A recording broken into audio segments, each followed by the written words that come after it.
قرآن مجید کی ایک آیت ہے جس کا غلط مفہوم لیا جاتا ہے، لا اکراہ فی الدین۔ تو اس کا جو مفہوم لیا جاتا ہے عمومی طور پہ وہ یہ ہے کہ دین میں کوئی جبر نہیں ہے، اور جبر سے مراد مذہب بیزار طبقہ یہ لیتا ہے کہ کسی قسم کا کوئی قانون اور کوئی ضابطہ جو مذہب عائد کرتا ہے وہ نہیں ہے۔ تو یہ مولویوں کی پیدا کردہ سختی ہے اور انہوں نے دین کو مشکل بنا دیا ہے، اور حدود و تعزیرات، قوانین، ضوابط، چور کا ہاتھ کاٹو، زانی کو سنگسار کرو، کوڑے مارو حد قذف میں، اور مختلف اوقات کے اندر مختلف عبادتوں کا لزوم۔ تو یہ کیا ہے جب قرآن کہتا ہے لا اکراہ فی الدین، دین میں کوئی سختی نہیں ہے، کوئی جبر نہیں ہے، جو مرضی کرو؟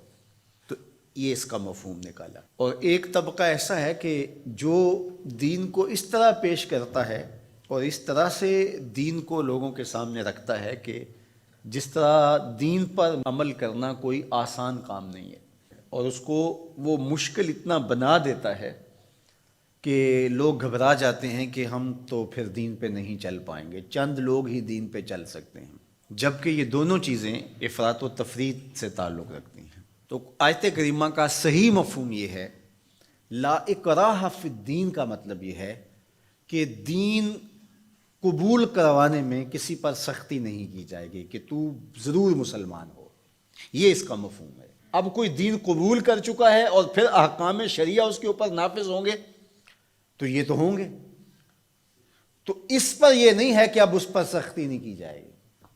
جو اس جامعہ میں، اس درس گاہ میں داخل نہیں ہوتا، پڑھنا نہیں چاہتا، تو ہم اس کو دھکے سے گھر سے اٹھا کر کے یہاں داخلہ نہیں دے سکتے۔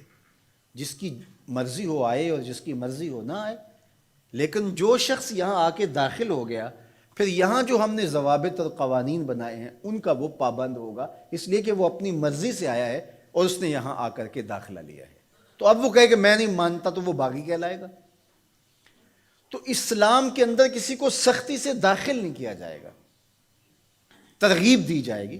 اور قرآن مجید کی اس آیت کریمہ کو اگر پورا پڑھیں تو سارا مفہوم واضح ہے۔ لا اکراہ فی الدین، دین لانے کے حوالے سے کوئی زبردستی نہیں ہے۔ قد تبین الرشد من الغی، ہدایت کا راستہ گمراہی سے ممتاز ہو کے واضح ہو چکا ہے۔ اب جس کا جی چاہے وہ ایمان لائے اور جس کا جی چاہے وہ کفر کرے، یہ اس کی مرضی ہے۔ اگر اللہ چاہتا تو کسی کے دل میں کفر پیدا ہی نہ ہوتا، سب مسلمان ہوتے، لیکن اللہ تعالیٰ جل شانہ کی حکمت یہ نہیں ہے۔ انا ہدیناہ السبیل اما شاکرا و اما کفورا، ہم نے حق کے راستے واضح کر دیے۔ اب جس کی مرضی ہو وہ کفر کے راستے پہ چلے، جس کی مرضی ہو وہ اسلام کے راستے پہ چلے۔ اس کی اس مرضی کی وجہ سے ہی تو جزا و سزا ہے۔ اگر اس کی مرضی سلب کر لی جائے اور وہ ایمان لانے پہ مجبور ہو تو پھر اس کا یہ کمال کون سا ہوا؟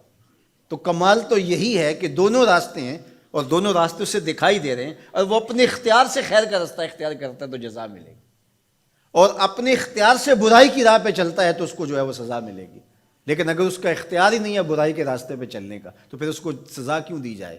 تو یہ بات ذہن میں رکھیے گا، یہ اختیار پر جزا اور سزا ہے۔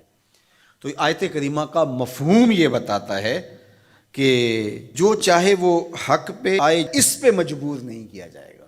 باقی احکام شریعہ پر عمل پیرا ہونا تو یہ ایک امر آخر ہے۔ تو یہ سراسر نفسانی خواہش ہے کہ اسلام ہمارے اوپر کوئی پابندی نہ لگائے، جس طرح ہم چاہیں اس طرح ہی چلیں اور ہماری زبان پہ کلمہ بھی جاری رہے۔ میں بھی ہوٹل میں پیو، چندہ بھی مسجد میں دو، شیطان بھی خوش رہے، خدا بھی ناراض نہ ہو، یہ کیسے ہو سکتا ہے؟ تو لا اکراہ فی الدین کا جو مفہوم لوگوں نے تراش لیا کہ اسلام کا کوئی ضابطہ قانون ہم قبول نہیں کریں گے، ہم خواہش اور مرضی کی زندگی بسر کریں گے، یہ سراسر دین کی منشا کے برعکس چیز ہے۔